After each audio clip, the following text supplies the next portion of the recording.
Bienvenidos a Andarius. Soy Arturo Villanueva, con el agrado de saludarles desde el Museo Histórico Fuerte de San Diego, en la ciudad de Acapulco.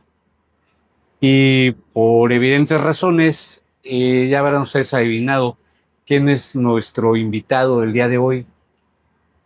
Una persona con la que me siento profundamente identificado en muchos aspectos de su pensamiento y a quien admiramos también de manera grande por la labor que está realizando al frente de este monumento histórico en Acapulco. Está con nosotros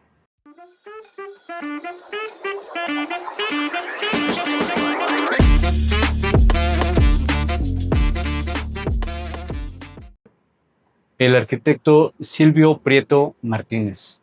Arquitecto, muchas gracias por recibirnos. No, hombre, hermano, un gustazo estar aquí contigo. Pues aquí, bienvenido a Andamios también, y gracias por la apertura del Fuerte de San Diego. No, hombre, gracias a ti. ¿Cuál es la experiencia de Silvio Prieto Martínez en la Administración de Servicios Culturales? Fíjate que yo soy reciente, digamos, en en el INAH, ahora como responsable de la generación de escenarios de exposición de diferentes expresiones culturales. Sin embargo, subyace en mí esa parte, ¿no? Yo lo he analizado, que algo es cierto en todo el tiempo que yo llevo de vida y en todo el tiempo que yo llevo, pues intentando en diferentes cosas. He aprendido muchas cosas, pero algo es completamente cierto y claro para mí. Mi función o mi pretensión siempre ha sido la de generar algo para los demás, obviamente en positivo. Cuando yo hago mi carrera, pues empiezo a pensar en cómo aplicar mis conocimientos al resto. Y no sé si tú recuerdas cuando estaba el movimiento zapatista en Chiapas. Y yo decía, yo me voy a Chiapas. Que cuando ocurre esto, yo sorprendo a mis compañeros de generación diciendo que yo me voy a Chiapas. ¿Pero qué vas a hacer a Chiapas? ¿No está usted dentro del INAH? No, aún no. ¿Todavía? Aún Okay. no. Eso ocurre después, meses después. Cuando yo hago cuando yo planteo este propósito, la pregunta obligada era, ¿y pero qué vas a hacer tú a Chiapas y luego con los zapatistas? Aquí tengo mi pasamontaña. No me visualicé así en ese momento, fíjate que ese hubiera sido.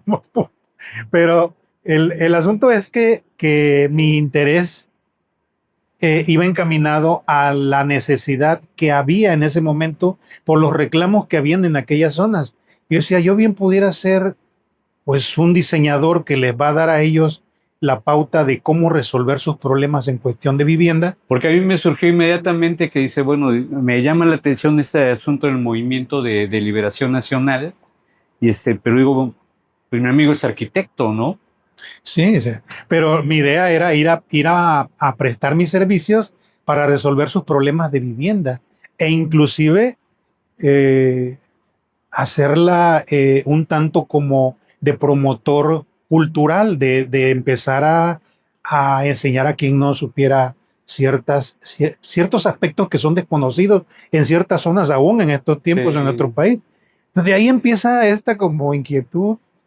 De ahí, con el paso del tiempo, al terminar la carrera, me mandan a hacer mi servicio a Hacienda. Y yo me voy a Hacienda. Pero me sentía yo ahí como medio desconectado, decía, ¿qué hago aquí entre tanto plano? Además, revisando obras que ya están hechas, que ya no iba yo a mover nada, más que era que estaba organizando. ¿No había oportunidad de crear? Porque adivino ahí el espíritu creativo, ¿no? Detrás de estas inquietudes. Esa es la inquietud mía siempre. Entonces, pues a los 6 meses les di las gracias, me despedí y me voy a Lina a hacer mi servicio, el resto de mi servicio social. Ok. Y ahí conozco disciplinas como la arqueología, la antropología. Y mi primer trabajo en el instituto fue una declaratoria nacional en una ciudad que se llama Coscomatepec, muy cerca de Córdoba, Veracruz. De Veracruz, sí. Un pueblo precioso. Ahí estuvimos, bueno, yo terminé mi servicio y me seguí meses más, pero ahí había, o hay, existe todavía aspectos muy importantes de la convivencia cotidiana. Y hay un día en especial en el que se baja a ese pueblo en un punto que ahora después supe llamaban hitos, se llaman hitos, donde confluye gente y hacía esta especie de comercialización. El trueque, llegaba gente con burros, con gallinas, con guajolotes, maíz, y O sea, gente el día de plaza se llama Hito. ajá, y se hacían estos intercambios. Al punto donde se reúnen es un hito. Entonces, ahí se daba el trueque. Cuando yo supe eso, pues yo fui por ahí, observé todo lo que pasaba, de tal suerte que me enteré a partir de todas estas prácticas que me apasiona el aspecto social, el aspecto de encaminar el conocimiento hacia el campo de lo social, hacia el beneficio común. Tal es así que hay una semblanza mía que dice que el conocimiento que no es puesto al servicio de los demás es un conocimiento estéril, no sirve No sirve. para nada más que para envanecerme, para exaltarme, pero en lo productivo pues no produce gran cosa. Entonces de ahí me voy en el INA, posteriormente hay concurso, pero que esta parte, yo no sé cómo llamarla, chistosa, irónica, porque a mí antes ya me habían planteado trabajar en el instituto. Y yo le dije, no, ¿yo qué voy a hacer en el instituto? O sea, yo lo que gano no me lo va a pagar el instituto. Porque cuando yo salí de la carrera tuve la suerte de que empecé a trabajar primero con empresas, me fogué y luego como independiente. Y yo decía, pero es que lo que yo gano el instituto no me lo va a pagar. Pues, ¿qué crees? Que fui a parar al instituto y no por el pago en lo económico, sino por el pago en lo satisfactorio que es dedicarte a realizar las actividades que tiene el Instituto Nacional de Antropología e Historia como actividades sustantivas, como materia de trabajo. Esa es la parte que de repente dejamos de ver en los servidores públicos, ¿no? Porque está en el imaginario popular o en el imaginario colectivo que el servidor público llega por imposición y que está en el puesto por conveniencia, ¿no? Pero es en lo personal absolutamente refrescante poder escuchar de usted eh, el decir que lo estoy haciendo por una vocación y porque encontré mi utilidad social, ¿no? Eso está muy bonito. Pero a ver, vamos a rebobinar un poquito en el tiempo. ¿Y aquel niño, Silvio, en dónde nació? Ah, bueno, Silvio nace en Veracruz, Sí, en un lugar muy pintoresco que se llama Cosamaloapan, muy cerca de Tlacotalpan, sí, Alvarado. sí, sí. Somos de esa zona donde hablamos a velocidad supersónica. Lo mío ya es un poco controlado. Hoy día puedo tener Ah, una ya hay plática. mayor control. Ah, bueno. Ya te- Qué bueno es enterarse de ese detalle. Hoy día puedo tener una plática contigo de una manera más controlada. No es, una de las características de la forma de hablar de esa zona es que cortamos las palabras. Entre nosotros nos entendemos perfectamente bien, pero hay gente que llega y de pronto dice, ¿qué dijo? Sí, ¿qué dijo? No le entendí nada, porque tenemos esa característica de hablar muy rápido, pero además Sí. cortar, interrumpir las palabras. Tuve la fortuna de recorrer en un par de ocasiones Veracruz, casi todo el territorio, de paseo. Y realmente es hermoso, ¿eh? Sí, Es un estado sumido entre ríos, playas, vegetación exuberante. Es impresionante todos esas planicies y llanos, ¿no? Es realmente, y la gente es fabulosa. Nuestra gente, yo creo que en todos lados nuestra gente es hermosa. Sí, Tiene esta apertura siempre a querer eh, ayudar, a ser hospitalarios, a ser eh, muy francos. Por desgracia, creo que hay aspectos que nos han llevado un poco a retraernos, a ser ahora desconfiados, a ya no ser tan abiertos, tan francos. Pero, los pero tiempos bueno, cambian. eso creo que es en todo nuestro país. Nuestra Sí. gente, yo considero que es bella por esas actitudes, por esas cualidades. Pero es el ámbito que le tocó a Silvio Niño, pues fue genial, ¿no? Ah, hermano, yo hoy día miro a mis hijos jugar y pienso, como dijera Sylvester Stallone, les hace falta ver más box, porque los niños hoy juegan con una tablet, con un celular, Sí. se entretienen en el televisor. Y a mí me tocó, yo supongo que a ti también, el trompo, el yoyo, el valero, la canica. Sí. eh, yo fui de todos esos juegos. Fíjate que ahí me tocaron esos juegos y todos los juegos grupales por las tardes con los amiguitos de la calle, ¿no? O de la cuadra. Ujú. Y también me tocó el único grito que pegaba mi mamá para meternos a la casa, ¿no? Con la miradita aquella de que Sí, sí, sí. vámonos, para adentro. Sí, no, el que quisieras intervenir en una plática de adultos, que tú llegaras a pararte a un costado y con que hicieras el intento nomás te miraba y Ya. tú ya sabías para dónde iba el asunto. Hoy ser panadero, ser chef, ser repostero, es una actividad que, que, que te permite vivir de manera decorosa. Antes era humillante que tú fueras a ser ayudante de un chef o que te fueras a una cocina o a ser mesero. Yo fui mesero y cuando yo fui mesero, fui altamente criticado. Pero ¿cómo se te ocurre? Este, vas a ser mesero. ¿Y qué tiene? Es una actividad.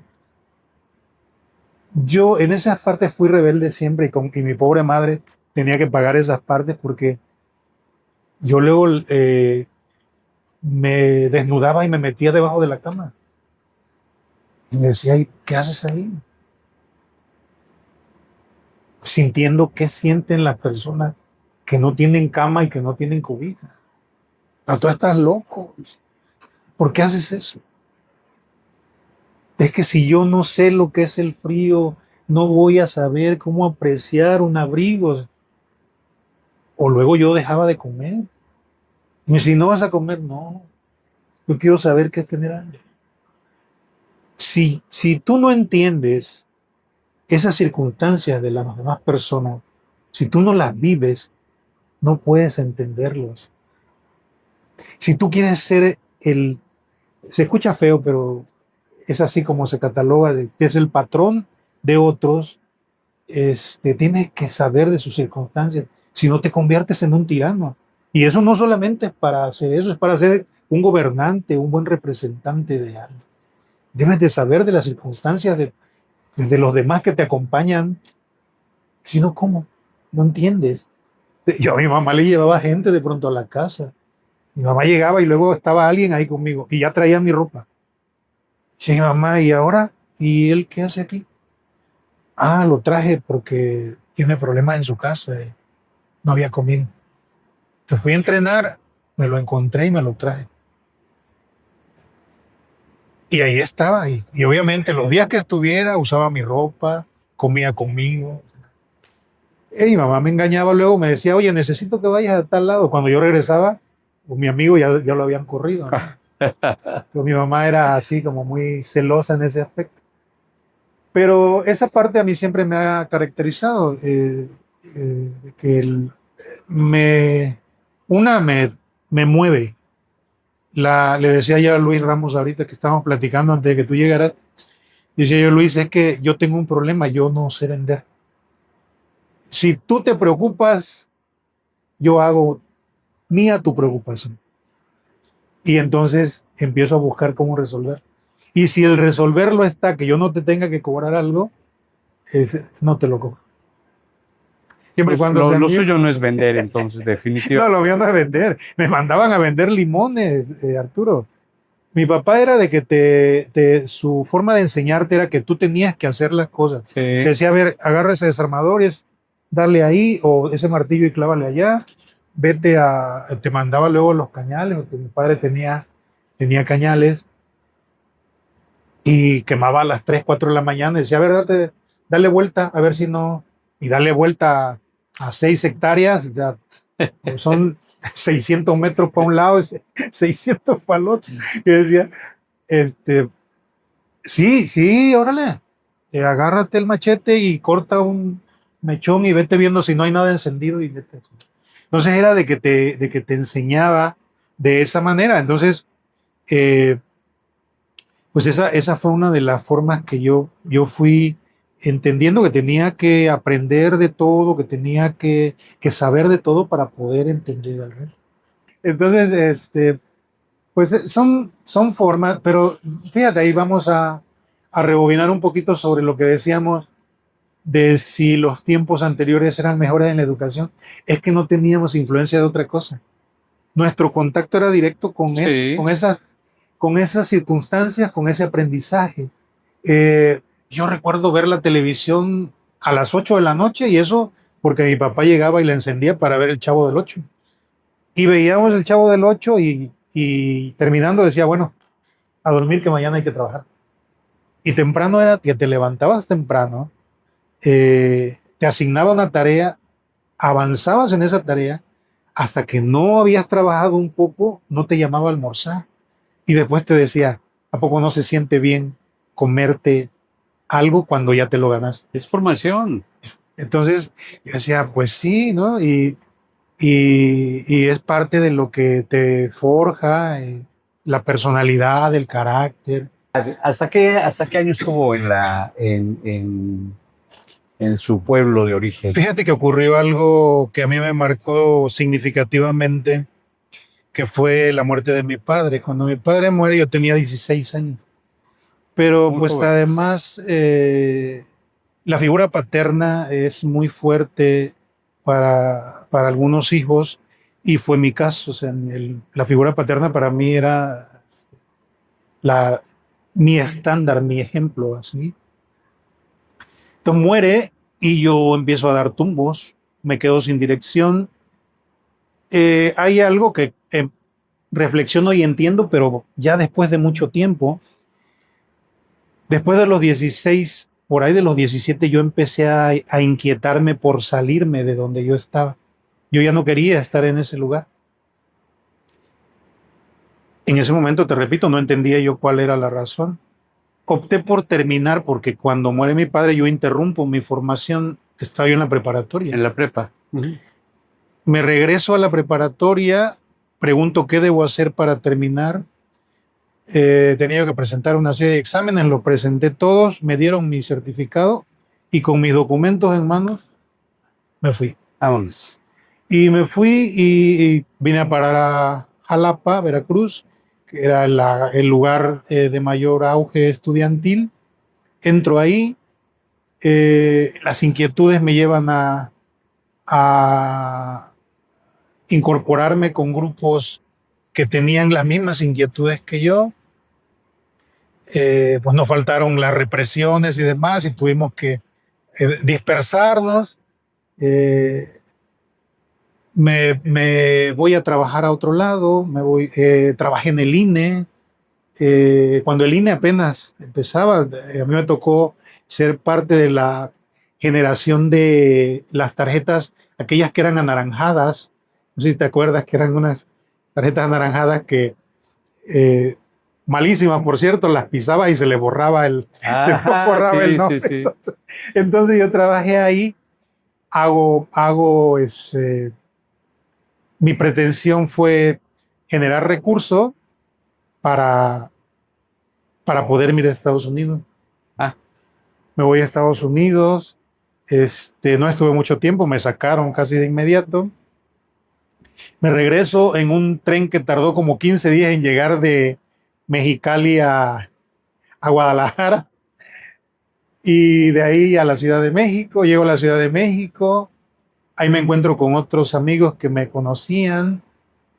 Me invitan a trabajar en la Cámara de Diputados con un diputado amigo mío, se llama Aníbal Sánchez. Eh, Me quedo ahí un tiempo, me regreso a mi lugar de origen, vuelvo a trabajar, esto un poco como para recargar pilas, porque pues todo esto que te platico no fue sencillo, hubo carencias, dificultades. Retomo el asunto y ya no regreso a la Universidad Veracruzana, me vengo a la universidad, pero la Autónoma Metropolitana en la Ciudad de México, igual solo, a Ya para la carrera. ya para la carrera de arquitectura. Sí, pues ya había sacado yo todo ahí en Cosamolo. Me vine a México, ahí terminé mi carrera. Terminé mi carrera y en lo inmediato busqué cómo incorporarme a empresas que me dieran la práctica. Yo debo decirte que yo trabajé hasta de albañil porque mi intención era conocer los procesos, que a mí no me platicaran cómo se solda un tubo, cómo se pega un tabique, cómo se introduce cableado para una instalación. Yo sé mucho de lo que sé por mi padre, pero también porque esa inquietud que él motivó me llevó siempre a tratar de estar aprendiendo de todo. La formación. Entonces, terminé y ya, bueno, ya después lo que te platiqué, ¿no? Hacienda, el INA, luego me incorporo, vengo a parar a Guerrero. Antes hubo otros lugares. Curiosamente, Guerrero era uno de los estados a los que yo jamás pensé llegar. Llegué aquí ya con un puesto de base y aquí sigo, aquí estoy, ahora enamorado de Guerrero, pues haciendo todo lo que se pueda para aportarle al tejido social. No, pues nos toca la fortuna de trabajar ahora desde aquí, no solamente para el tejido social de Acapulco. Oiga, arquitecto, pero le toca llegar bonito, ¿verdad? Porque ¿cuánto tiempo tiene aquí en el Fuerte de San Diego? En el fuerte voy a cumplir 3 años. Otis, Otis, sí. bienvenido.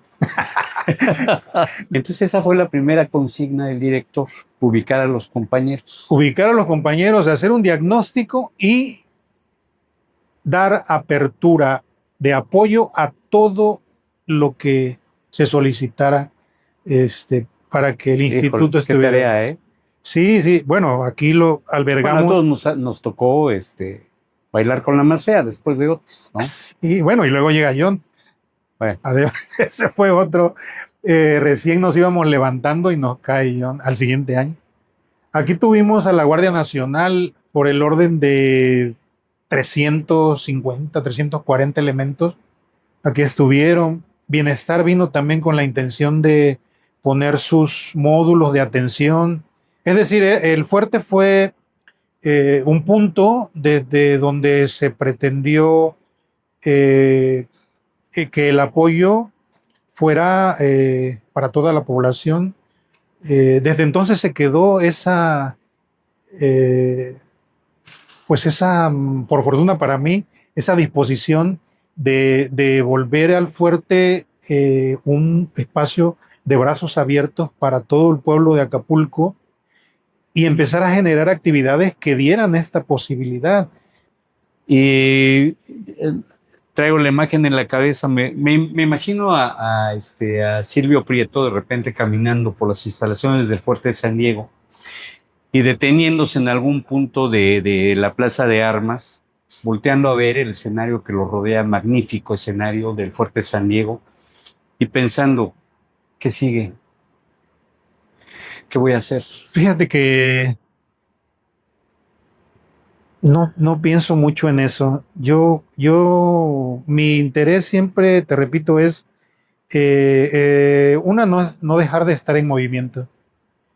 no dejar de estar en movimiento, pero además en el sentido positivo, asertivo, estar haciendo cosas y son como, yo los comparo como juegos de Nintendo, en el que vas desbloqueando niveles.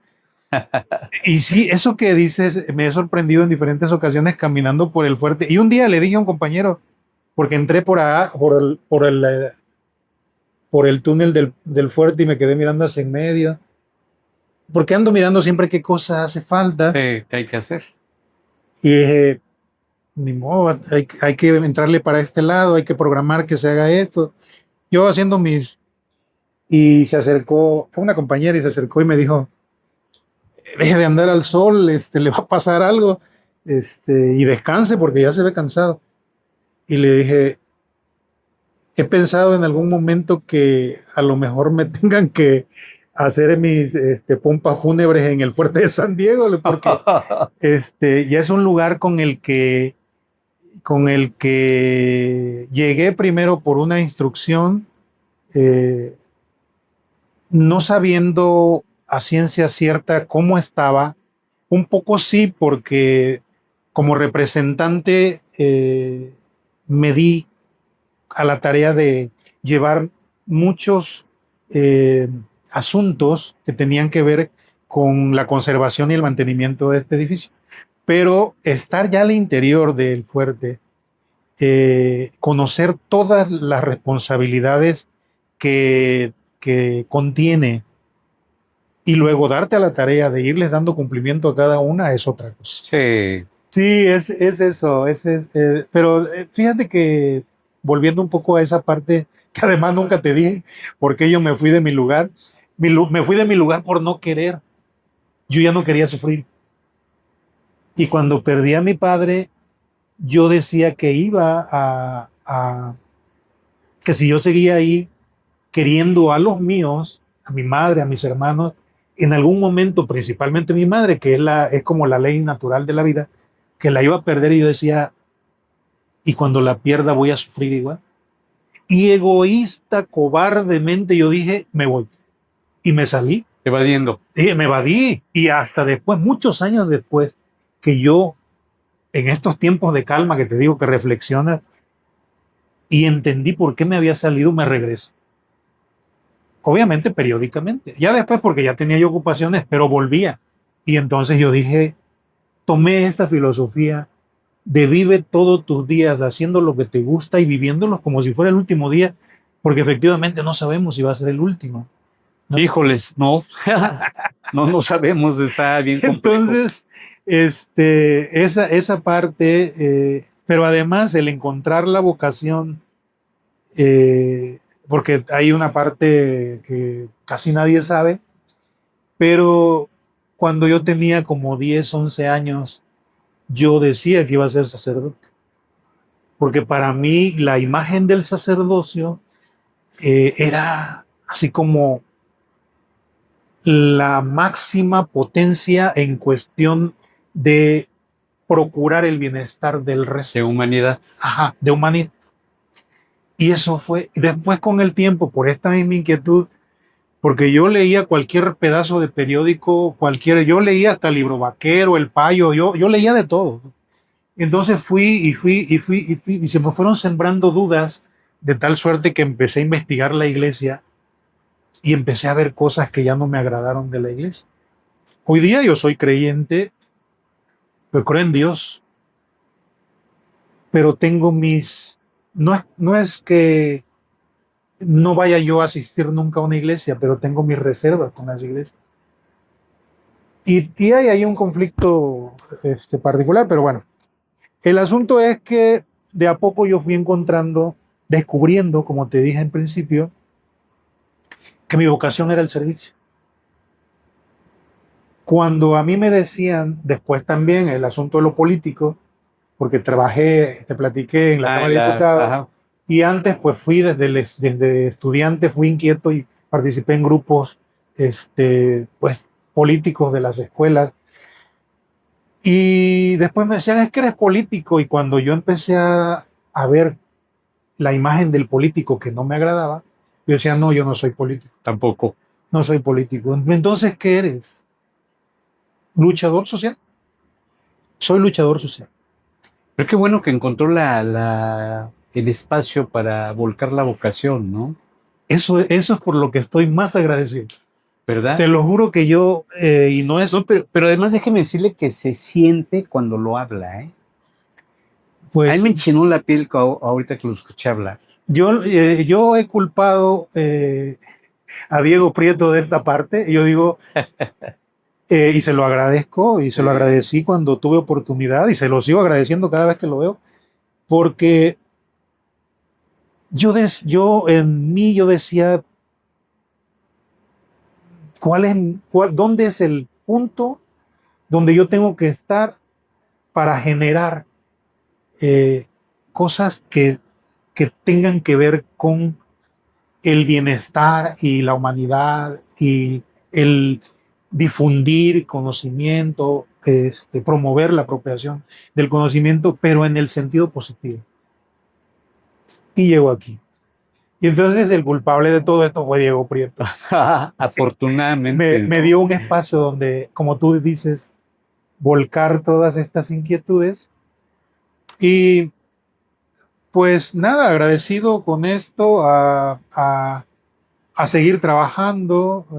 Sí, te repito, hay momentos en que se complica, pero te repito, existe esa satisfacción. Oye, Arturo, fíjate que tengo no solamente esta parte de haber encontrado el Fuerte de San Diego, o que el Fuerte de San Diego me ha encontrado a mí. eh, yo disfrutaré mientras esté aquí, pero además estoy muy satisfecho por otras razones. Pareciera, ¿cómo es este dicho, refrán?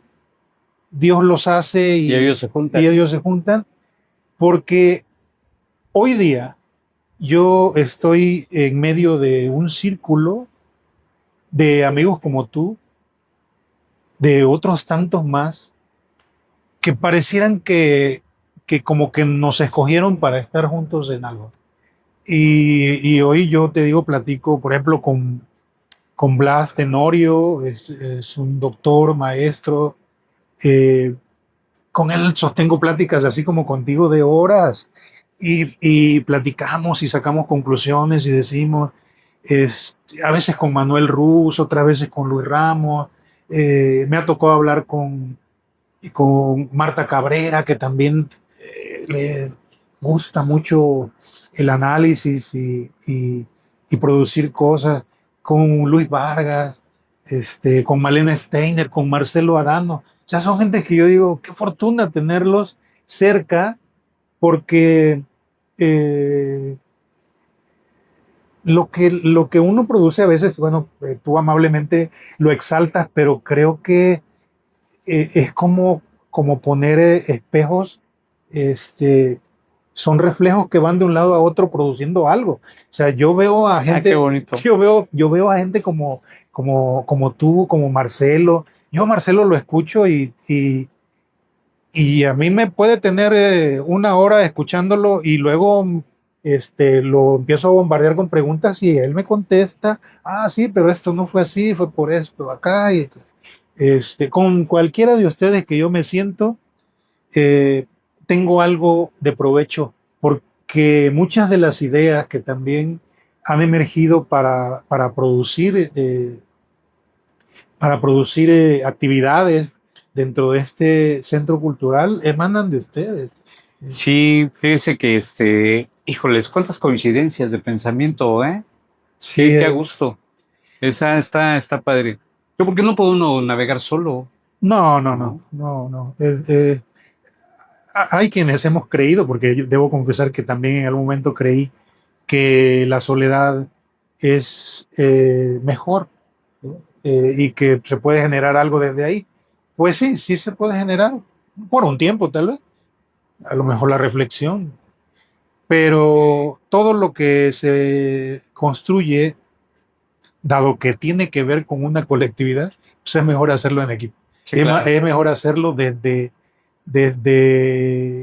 esta retroalimentación, Porque, por ejemplo, en arquitectura decimos que las obras que no entran en el consenso caen en el desuso, pues porque tú se las vas a dar a utilizar a gente a la que no le preguntaste, con la que no tuviste ninguna impresión de ellos, y entonces, ¿cómo supiste que ibas a producir? Tienes que recogerlas. Eso deberían de escucharlo los administradores de servicios culturales y trasladar ese ejemplo a las políticas culturales que se trabajan sobre el escritorio. Mira, las opiniones, aquí hay un libro que eventualmente leemos.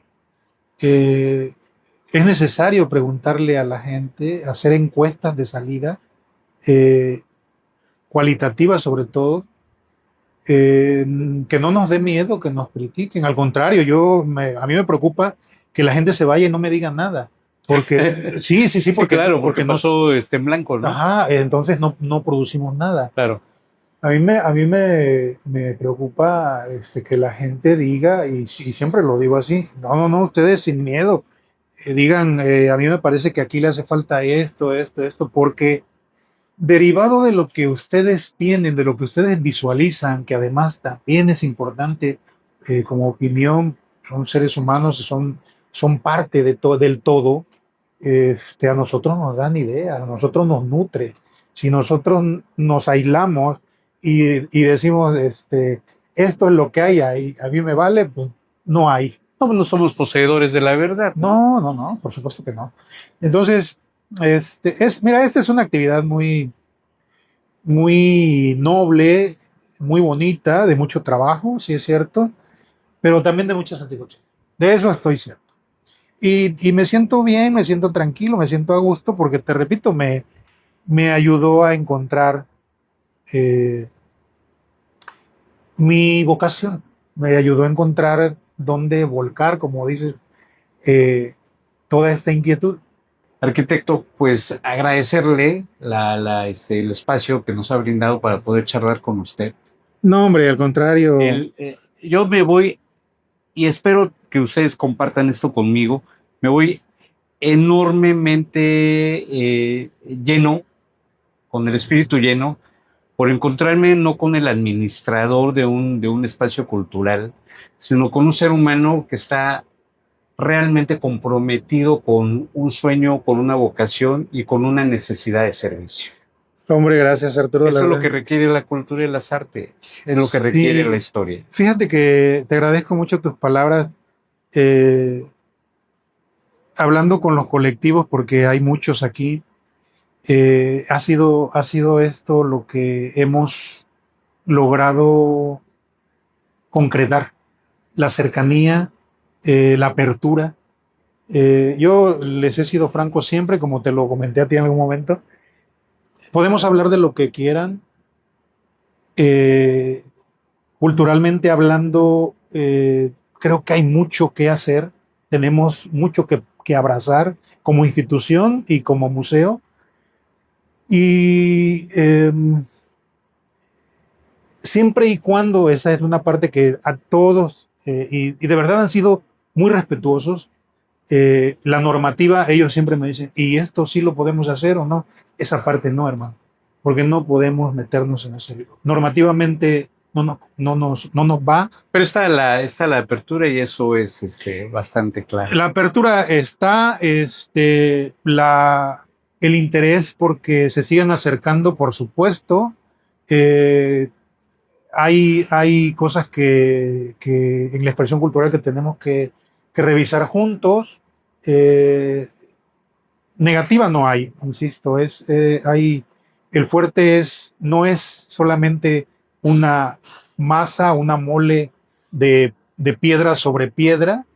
Es un monumento, es un ícono, es un símbolo que fue actor y mudo testigo de diferentes gestas heroicas, pasajes históricos de Acapulco principalmente, del país, y que por supuesto que debemos de estar para recibir, porque nuestro nombre lo indica, es Museo Histórico de Acapulco, Fuerte de San Diego. Tenemos que recoger todo. Tenemos una tarea pendiente que inclusive te invito a que me ayudes. Necesitamos tener en nuestra sala de Acapulco Contemporáneo, que es la que estamos rehabilitando, gente, gente valiosa de Acapulco. Ya tenemos algunos prospectos. Hablamos con la gente de La Quebrada, con los clavadistas. Solicitamos a la familia de Martínez, de Perro Largo, Ah, muy bien. para tener una foto de él, tener su cédula.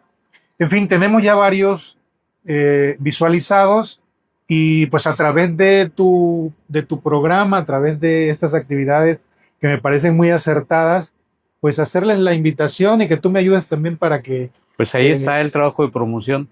Y pues con eso nos despedimos, arquitecto. Muchas gracias. Con esta invitación abierta a la comunidad cultural, a la comunidad acapulqueña, para este proyecto de reapertura de la sala, ¿no? Contemporánea de Acapulco. Queremos agradecerle al arquitecto del espacio y, reitero, agradecer profundamente de corazón el que nos haya dado la oportunidad de conocer a la persona, al ser humano detrás del administrador. Hombre, es una... Eso no es el valor adicional del servicio público, es el servicio público por vocación. Esto fue Andamios, soy Arturo Villanueva. Muchas gracias. Ahí está. Ah, o sea, ¿qué hay para...? Hermano, es Me conmovió